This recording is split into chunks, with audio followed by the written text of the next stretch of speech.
ಇವತ್ತೇನು ನಮ್ಮ ತಾಲೂಕಿನಲ್ಲಿ ಅನೇಕ ಜಲವಂತ ಸಮಸ್ಯೆಗಳಿದ್ದಾವೆ. ನಾನೆಲ್ಲ ಅಧಿಕಾರಿಗಳಿಗೆ ಹೇಳಕ್ಕೆ ಬಯಸ್ತೇನೆ, ಇವತ್ತು ನಮ್ಮ ರಾಜ್ಯದಲ್ಲಿ ಮಾನ್ಯ ಸಿದ್ದರಾಮಯ್ಯವರ ನೇತೃತ್ವದಲ್ಲಿ DK ಶಿವಕುಮಾರ್ ಅವರ ನೇತೃತ್ವದಲ್ಲಿ ಸರ್ಕಾರ ಇದೆ. ತಾಲೂಕಿನಲ್ಲಿ ಏನಿನ್ನೂ ಮೂಲಭೂತ ಸೌಕರ್ಯಗಳು ಬೇಕು, ಆ ಸೌಕರ್ಯಗಳಿಗೆ ನಾವು ನೀವೆಲ್ಲರೂ ಹೋರಾಟ ಮಾಡೋಣ, ತರೋಣ. ಅನೇಕ ವರ್ಷಗಳಿಂದ ಇವತ್ತು ಜಿಲ್ಲೆ ಹೋರಾಟ ನಡೆದಿದೆ. ಅನೇಕ ವರ್ಷಗಳಿಂದ ಜಿಲ್ಲೆ ಹೋರಾಟ ನಡೆದಿದೆ. ಈಗಾಗಲೇ ರಾಜ್ಯದ ಉಪಮುಖ್ಯಮಂತ್ರಿ ಗಮನಕ್ಕೆ ನಾನು ತಂದಿದ್ದೀನಿ. ಹಾಗೆ ಕಂದಾಯ ಸಚಿವರಾದಂಥ ಕೃಷ್ಣ ಬೈರೇಗೌಡರ ಗಮನಕ್ಕೂ ತಂದಿದ್ದೀನಿ. ಇದಕ್ಕೊಂದು ಸಮಿತಿ ರಚನೆ ಮಾಡಿರಿ. ನಮ್ಮ ಜಿಲ್ಲೆ ಆಗಲಿಕ್ಕೆ ಸಿಂಧನೂರು ಸೂಕ್ತವಾದಂಥ ತಾಲೂಕು ಆಗಿದೆ. ನಿಮ್ಮೆಲ್ಲರ ಸಹಕಾರ ಬೇಕು ಎಂಬುದ್ರ ಬಗ್ಗೆ ನಾನು ಕೇಳಿದ್ದೀನಿ. ಅದಕ್ಕಾಗಿ ಮಾನ್ಯ ತಾಲೂಕಾ ದಂಡಾಧಿಕಾರಿಗಳಿಗೆ ಬೇರೆ ಯಾವ ರೀತಿ ಹೊಸಪೇಟೆಯನ್ನು ಜಿಲ್ಲೆ ಮಾಡಿದ್ದಾರೆ, ಅದನ್ನು ಏನೇನು ನಿಮ್ಮ ಡಾಕ್ಯುಮೆಂಟ್ಸ್ಗಳಿದ್ದಾವೆ ತರಿಸ್ಕೊಂಡು ಅದನ್ನು ಸಿದ್ಧತೆ ನೀವು ಮಾಡಿಕೊಳ್ಳಿ ಅಂತೇಳಿ ಈ ಸಂದರ್ಭದಲ್ಲಿ ಹೇಳಲಿಕ್ಕೆ ಬಯಸ್ತೇನೆ. ಇವತ್ತೇನು ಅನೇಕ ನಮ್ಮ ವಿದ್ಯಾರ್ಥಿಗಳಿಗೆ ಶೈಕ್ಷಣಿಕವಾಗಿ ಇವತ್ತೇನು ಡಿಪ್ಲೊಮೊ ಕಾಲೇಜಿಲ್ಲ, ಇಂಜಿನಿಯರಿಂಗ್ ಕಾಲೇಜಿಲ್ಲ, ಮೆಡಿಕಲ್ ಕಾಲೇಜಿಲ್ಲ, ಲಾ ಕಾಲೇಜಿಲ್ಲ, ITI ಕಾಲೇಜಿಲ್ಲ, ಪ್ಯಾರಾಮೆಡಿಕಲ್ ಕಾಲೇಜ್ಗಳಿಲ್ಲ. ನಾವೆಲ್ಲ ಬೇರೆ ಬೇರೆ ಊರುಗಳಿಗೆ ಹೋಗಬೇಕಾಗಿದೆ, ಬೇರೆ ಬೇರೆ ಜಿಲ್ಲೆಗೆ ಹೋಗಬೇಕಾಗಿದೆ. ನಾನು ತಮ್ಮಲ್ಲಿ ಭರವಸೆ ಕೊಡ್ತೇನೆ, ಮಾನ್ಯ ಸಿದ್ದರಾಮಯ್ಯವರ ನೇತೃತ್ವದಲ್ಲಿ, DK ಶಿವಕುಮಾರನ ನೇತೃತ್ವದಲ್ಲಿ, ಸಂಬಂಧಪಟ್ಟ ಮಂತ್ರಿಗಳ ನೇತೃತ್ವದಲ್ಲಿ ಅದನ್ನು ತರುವಂಥ ಕೆಲಸ ಪ್ರಾಮಾಣಿಕವಾಗಿ ಒಬ್ಬ ವಿಧಾನ ಪರಿಷತ್ ಸದಸ್ಯನಾಗಿ ಮಾಡ್ತೀನಿ ಅಂತೇಳಿ ತಮ್ಮಲ್ಲಿ ಹೇಳಲಿಕ್ಕೆ ಬಯಸ್ತೇನೆ. ಬಂಧುಗಳೇ, ನಮ್ಮೆಲ್ಲ ತಾಲೂಕಾ ಅಧಿಕಾರಿಗಳಿಗೆ ಹೇಳಲಿಕ್ಕೆ ಬಯಸ್ತೇನೆ, ನಮ್ಮ ಜನರು, ನಮ್ಮ ರೈತಾಪಿ ವರ್ಗದವರು ಏನು ತುಂಗಭದ್ರಾ ನದಿಯನ್ನು ನಂಬಿ ನಾವೆಲ್ಲರೂ ಬದುಕ್ತಾ ಇದ್ದೀವಿ.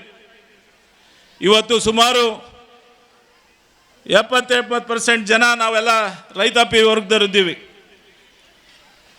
ಮೊನ್ನೆ ಗೇಟ್ ನಂಬರ್ 19 ಹೊಡೆದಂಥ ಸಂದರ್ಭದಲ್ಲಿ ಮಧ್ಯರಾತ್ರಿ 2 ಗಂಟೆಗೆ ನಾನು DK ಶಿವಕುಮಾರ್ ಅವ್ರ ಮನೆಗೆ ಹೋದೆ, ಜಲಸಂಪನ್ಮೂಲ ಸಚಿವರ ಮನೆಗೆ ಹೋಗಿ, ನೀವು ಕೂಡಲೇ ನಿಮ್ಮ ಏನು ಕಾರ್ಯಕ್ರಮ ಇದೆ ರದ್ದು ಮಾಡಿ ನೀವು ಕೂಡಲೇ ತುಂಗಭದ್ರಾ ಡ್ಯಾಮ್ಗೆ ವೀಕ್ಷಣೆ ಮಾಡಬೇಕು, ಸಂಬಂಧಪಟ್ಟ ಅಧಿಕಾರಿಗಳನ್ನ ಸಭೆ ಕರಿಬೇಕು, ಸಭೆ ಕರೆದು ಕೂಡಲೇ ಅವರಿಗೆ ನಿರ್ದೇಶನ ಮಾಡಬೇಕು ಅಂತಂದಾಗ ಏನು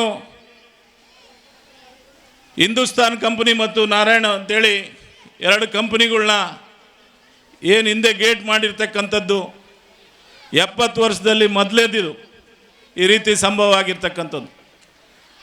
ಹೇಳಿದಾಗ ಮೀಟಿಂಗ್ ತಗೊಂಡ್ರು, ವೈಕುಂಠದಲ್ಲಿ ಮೀಟಿಂಗ್ ತಗೊಂಡು ಸಂಬಂಧಪಟ್ಟ ಅಧಿಕಾರಿಗಳಿಗೆ ಹೇಳಿದ್ರು, 4-5 ದಿವಸಗಳಲ್ಲಿ ಇದನ್ನು ಗೇಟನ್ನು ಅಳವಡಿಸುವಂಥ ಕೆಲಸ ನೀವು ಮಾಡಬೇಕು ಅಂತ ಹೇಳಿದರು. ಕೆಲಸ ಪ್ರಾರಂಭ ಆಯಿತು. ಕೆಲಸ ಪ್ರಾರಂಭ ಆಗಿ ಏನು ನಿನ್ನೆ ರಾತ್ರಿ ಮಧ್ಯರಾತ್ರಿದಲ್ಲಿ ಏನು ಕೆಲಸ ಪೂರ್ಣ ಮಾಡುವಂಥದ್ದು ಮಾಡ್ತಾರೆ, ಅರ್ಧದ ಭಾಗಕ್ಕೆ ಕೂಡಿಸುವಂಥ ಕೆಲಸಗಳು ಮಾಡ್ತಾರೆ. ನಾನೆಲ್ಲ ರೈತಾಪಿ ವರ್ಗದವ್ರಿಗೆ ಹೇಳಲಿಕ್ಕೆ ಬಯಸ್ತೇನೆ, ಖಂಡಿತವಾಗ್ಲೂ ಒಂದು ಬೆಳೆ ಅಂತರೂ ನೀವೆಲ್ಲ ಸಂಪೂರ್ಣವಾಗಿ ಬೆಳಿತೀರಿ.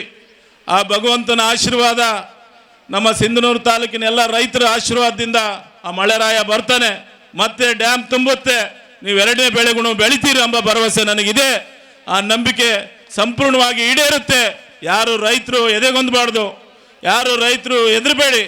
ನಿಮ್ಮ ಜೊತೆಗೆ ಒಬ್ಬ ಸದಾ ನಿಮ್ಮ ಮನೆ ಮಗ, ಈ ಸಿಂಧನೂರಿನ ಮನೆ ಮಗ ನಿಮ್ಮ ಜೊತೆಗೆ ಇರುವಂಥ ಕೆಲಸ ಪ್ರಾಮಾಣಿಕವಾಗಿ ಮಾಡ್ತಾನೆ ಅಂತೇಳಿ ಸಂದರ್ಭದಲ್ಲಿ ಹೇಳಿ, ಇವತ್ತೇನು ಈ ಸ್ವತಂತ್ರ ದಿನಾಚರಣೆಯಲ್ಲಿ ಪಾಲ್ಗೊಂಡಿರ್ತಕ್ಕಂಥ ಎಲ್ಲ ಅಧಿಕಾರಿ ವರ್ಗಕ್ಕೂ, ಎಲ್ಲರೂ ಪತ್ರಕರ್ತ ಮಿತ್ರರಿಗೂ, ವಿದ್ಯಾರ್ಥಿಗಳಿಗೂ ಎಲ್ಲರಿಗೂ ವಂದಿಸಿ ನನ್ನ 4 ಮಾತುಗಳನ್ನ ಮುಗಿಸ್ತೇನೆ. ಜೈ ಹಿಂದ್, ಜೈ ಕರ್ನಾಟಕ, ಜೈ ಭಾರತ್. ದಯವಿಟ್ಟು ತಪ್ಪದೆ ನಮ್ಮ ಚಾನಲನ್ನು ಸಬ್ಸ್ಕ್ರೈಬ್ ಮಾಡಿ, ಶೇರ್ ಮಾಡಿ, ಲೈಕ್ ಮಾಡಿ, ಕಮೆಂಟ್ ಬಾಕ್ಸ್ನಲ್ಲಿ ತಮ್ಮ ಅನಿಸಿಕೆಯನ್ನು ತಿಳಿಸಿ.